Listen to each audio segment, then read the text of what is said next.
Hello, everyone. My name is George Justice, and I'm joined by Frank Pasquale today to talk about David Golumbia's Cyberlibertarianism, the right wing politics of digital technology, published by the University of Minnesota Press. Frank, why don't you introduce yourself, who you are, and then I'll say a few words and then ask you some questions. Oh, thanks so much, George. It's really a pleasure to be in conversation with you. I know how much your insight and friendship meant to David throughout. And I wanted to introduce myself. I am a professor of law at Cornell Law School and Cornell Tech. I'm based in New York City. I have worked on issues of law and technology for a while. That led me to get to know David. I believe we first met at a privacy conference. And over that time period, since I met him probably 10 years ago, I got to know his work very well and was in correspondence with him and just find him to have been a tremendous scholar. And as our listeners may or may not know, David Golumbia, a great friend of mine since 1988, died on September 14th, 2023. It's such a privilege to have you here today, Frank, to talk over cyberlibertarianism, which I consider to be David's magnum opus. David, in his life and in his writing, is fearless about taking on interests and taking on people who even would seem to be allied with him. As an aside, I remember in graduate seminars, and we're all pretty similar thinkers in English PhD programs, the knockdown, drag out fights we'd have even in seminars on Renaissance literature. He had a really strong bent in his life not to go along to get along, so to speak. And there are some self described, or at least widely understood, progressive thinkers whom he takes to task in cyberlibertarianism, legal scholars like Tim Wu and Lawrence Lessig. You're a law professor, which I'm not. Does his taking those people to task make sense to you, or is he overreading? Because he seems to sort of analyze some of their writings as believing in things that they themselves might not personally say that they believe in. Yeah, I mean, it's a very complex question, with respect to the engagement with different figures. And I think I mentioned to David once, in terms of thinking about, it was a past project, just saying, maybe it's better to just go after narrow beliefs of people rather than sort of suggesting that the person themselves might be, have a certain ideology on the basis of disagreement. But I mean, I think with respect to, let me just talk concretely about both of the. I think you mentioned Larry Lessig and Tim Wu. I mean, Larry Lessig is someone that I think this is something that has now been noted about intellectual property as a political matter that I think is really important.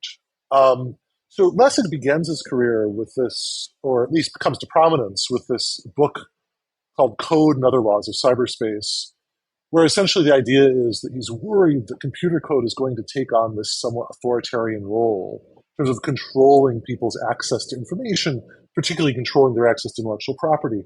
And he became part of a movement of, say, open access persons that wanted to say, really, IP, we need to fight things like the recording industry, fight big publishers, try to make things free so that things are available for free online. Okay, and I think at the time it did strike many as a very progressive movement. Disney was pushing to extend the copyright term by another 20 years, and Lessig was fighting against that, etc. But what was interesting was that as someone like Lessig began to articulate a larger vision of the nature of value and labor in the digital economy, then what started happening is, he would make analogies, and this is one that I've taken him to task on, that would say things like, well, Google may be trying to copy all the books in the world, or it may be copying all the websites, but couldn't we think of Google as the painter and the websites and the books as the paint? And, isn't the painter, the picture worth more than the paint? And things like that. And just sort of playing with those sort of metaphors. And I started thinking, that's a really bad metaphor because, because I just sort of feel like there's a lot of thought going into this, any particular piece of information online. It reminds me also of someone, I think Hal Varian once said that, there's been more information created in the last 2 years, and this was done in the 2000s or something, than has been ever created in the history of human history. And it's like, No, I wouldn't quantify things in those ways. So I feel like that sort of is, and of course that plays out now in intellectual property battles, which we'll get to later in our conversation. But that's one part of it. Now, with respect to Tim Wu, I think Wu is a. But just to finish up with Lessig, sorry, I do think that Lessig, in his anti-corruption work, one thing that's really fascinating about Lessig is he made a point at some point where he said, "I think scholars should declare intellectual bankruptcy after a decade." And say they've said enough about one topic and move into another. And he stopped talking about intellectual property by and large. And he started becoming an anti-corruption activist and advocate. And that clearly is incredibly important work. So that's bravo to Larry Lessig for that. Tim Wu, worked on net neutrality, was sort of like seen as the godfather of that term, or sort of the originator of that term. And I think that David advances in cyberlibertarianism a very complex argument about what the press for net neutrality misses in terms of the larger digital ecosystem, whereby if you are just a net neutrality activist, you want to make sure that your telephone carrier or cable carrier can't discriminate against certain content because you want to reduce their power. But if you are a critical internet studies scholar, you see that like maybe this is just a battle among big giant companies, and like, do I really have a dog in this fight? Right? That was sort of, I think, where David was going with that. But I think again, with someone like Tim Wu, I think that by later debates on net neutrality, he did get that. But moreover, he certainly has been this very key figure in terms of like fighting corporate power in the Biden administration. He was one of the architects of Biden's competition policy. So I sort of feel like there's a way in which David, as you state, when he sees a position of someone, can be very focused on that position. And I think that there might be a certain epistemic justice in saying, well, in any of these positions criticized, always consider their broader their broader affiliations and what they work on. But yeah. I see that, and I would endorse what you would say because it also rings true to him as a person. He got very dogged about how he could pursue an argument to its very end. On the other hand, that yields in terms when it's not tied to individual human beings who may have different thoughts one way or another, but when it gets tied to ideas, that kind of relentlessness, as you were just saying about net neutrality, it really yields, at least to me, new insight into the topic. So I was somebody who kind of naively bought the arguments about net neutrality. Yeah, the arguments that David associates with cyber libertarianism. Similarly, with free software, well, it sounds really good. And David talks about the aphorism free software, not as in free beer, but as in free liberty, but undercutting the kind of pretentious claims to large scale positive social change that comes out of these movements. I mean, I admit I use Wikipedia on a regular basis. David goes to town on Wikipedia. And I can see the pros and cons, and the editorial structure is not a great open structure as Jimmy Wales may see. But if you actually look at the way that editors kind of jealously guard their privilege within that system, and in some ways on an even more profound basis, because I mean, I wouldn't go to Wikipedia for anything more than understanding when Katy Perry was born and what her career has looked like on a surface level. But he goes after Julian Assange, who is definitely not a good guy. And yet he seems to associate the very negative aspects of character of Julian Assange with a condemnation entirely of WikiLeaks. It brings up a broader question to me, which I'd like to get to in the course of our conversation about democracy and the government. So Assange breaks the law and is not a good guy on top of that. And therefore, according to David, the WikiLeaks leaks are in fact provided in contradiction to democratic governance. There are times in the book that it's a very powerful gesture that the regulation of these spaces by the government is in fact a perfect embodiment of democracy because we live in a system in which we vote for the government. The government directly responds to us as active citizens within a democratically conceived nation. And yet at the same time, I'm personally glad that WikiLeaks brought to light some of our government actions. I wonder if you have any thoughts about what I see as David's bringing together in ways that are both powerful, but may not go directly everywhere we want to go, of identifying the government with democracy. How does that play out? And do you think, particularly in the case of WikiLeaks, how do you take, how do you understand the role of WikiLeaks within our world over the past 15 years? Yeah, this is a really good question. I think that, and I particularly appreciate your bringing together the Wikipedia and WikiLeaks phenomena. And maybe I'll start with WikiLeaks. One of the things that fascinated me about WikiLeaks at the very beginning was, where is the Julian Assange of Russia or China? Right. So if we were sort of shift from the perspective of a domestic perspective of, I want to see bad things that the U.S. government has done exposed to the world, yes, there's a certain positive angle to that. But if we shift to a geopolitical perspective and say, well, if there's no similar figure in Russia or China, then maybe you start wondering, like, is our openness being weaponized against us in that way? And I think that was something I would sometimes discuss with David about that sort of like thinking about the overarching normative import. One thing I found absolutely fascinating recently is I have heard reports that actually Iran has hacked Donald Trump's campaign, but media are not talking about it. So I don't know. I can't verify that, but I think they've said, well, we learned from 2016. We're going to stop, talking about these sort of hacks or things like that. And so, and then again, there's another asymmetry, right? Where you could say, oh, well, I guess they've learned their lesson. But then on the other hand, it's like, well, somehow, but that lesson ended up really helping one side of the political spectrum and protecting another. So that's one side. Yeah, this dilemma. And I think another side of it with respect to Wikipedia is that I think there have been interesting studies sort of saying, like, what is the power exercised by the Wikipedia editors?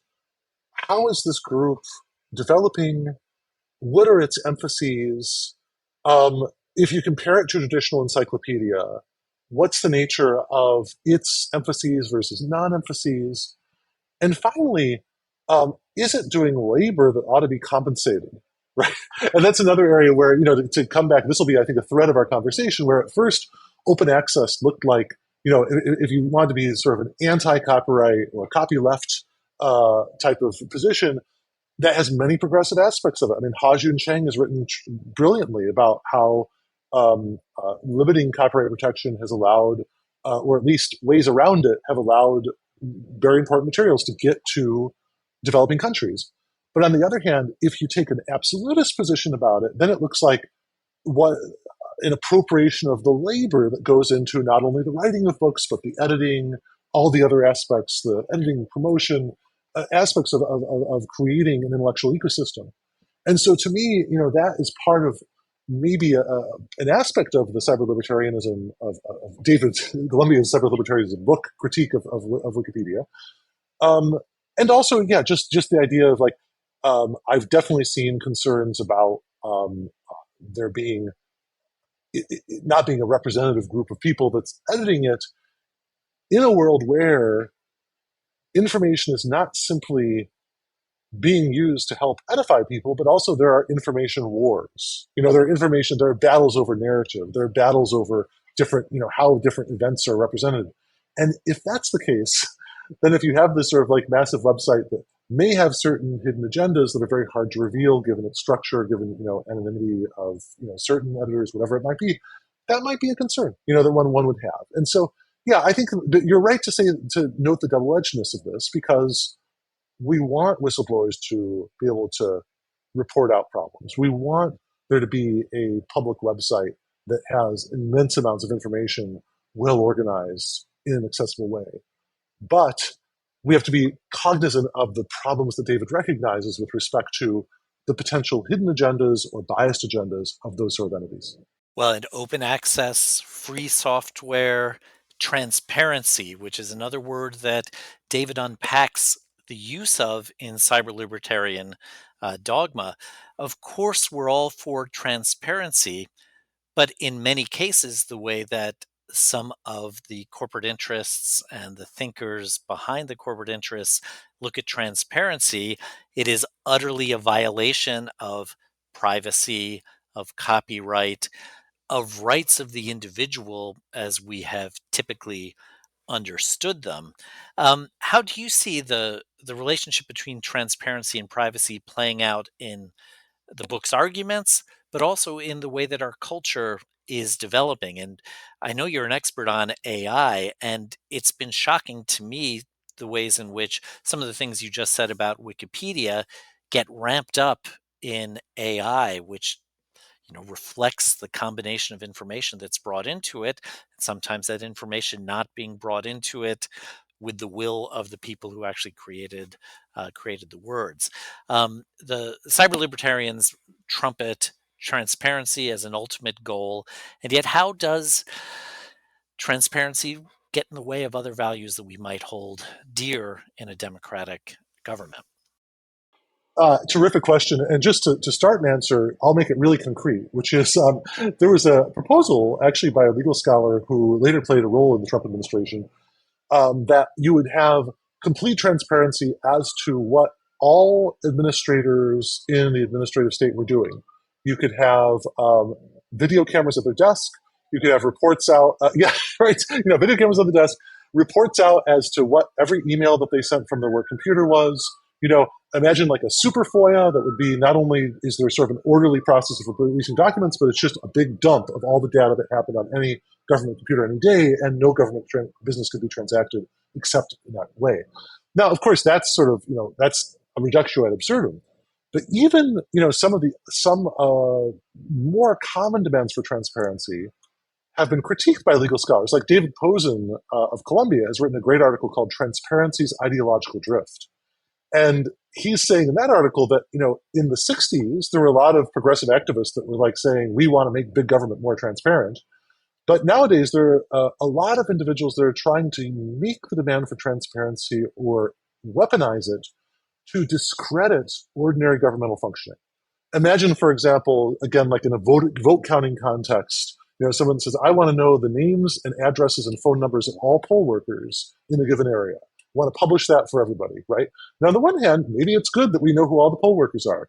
On the other hand, given the rise of stochastic terrorism, it's pretty terrifying, right? And I don't think you'll have many people that want to sign up for it if they know that that's going to be the price, the price of transparency, that they're going to have to be burdened with. So I think that's yet another very smart interrogation by David of a term that, from the outside could be seen as entirely a positive, right? And I'll also note that, like in this, he stands in very interesting ideological footsteps or philosophical footsteps. I think there's a book by Stefano Cherolanis called "Transparency in French Thought" that looks at sort of the history of French philosophers and theorists questioning transparency. I mean, there's Edouard Glissant's work on for opacity. So you have a lot of people that are working in this field, and I think David is really emphasizing and dramatizing the problem of taking on transparency as a all important value when it's not balanced by concern for privacy, concern for administrative burden, and other things like that. And what are the ways that we do that balancing? So from a cyber libertarian perspective, it'll all take care of itself because the technology is going to fix it for us. What's the alternative to that kind of, to me, frankly, scary way of kind of letting the technology take care of itself? How do we do that balancing between legitimate wish for transparency in public actions taken on behalf of or by the government versus legitimate reasons why transactions and information might be kept private? How do we come to the right balance, to use your word? Yes, it's a terrific question, and I think that it really gets to a core philosophical contribution of David, and something that I was in conversation with him, for many years in the 2010s, which was about the concept of judgment, right? So I think there are ways of conceiving knowledge that would say, and I think this is deeply embedded in cyberlibertarian thought, in terms of if it has an epistemology, that would say that algorithms, computers, computation, and quantification are the only paths to reliable knowledge of the world, right?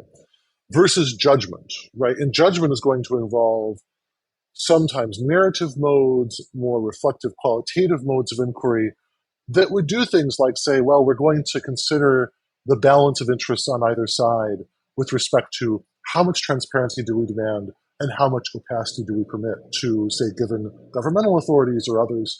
I recently was reading a wonderful article that was about different political legislative compromises over video cameras in nursing homes, right? So do we allow one version of complete transparency would say we will video camera everything that happens in a nursing home to make sure that anyone responsible for a breach of patient safety is recorded and held accountable.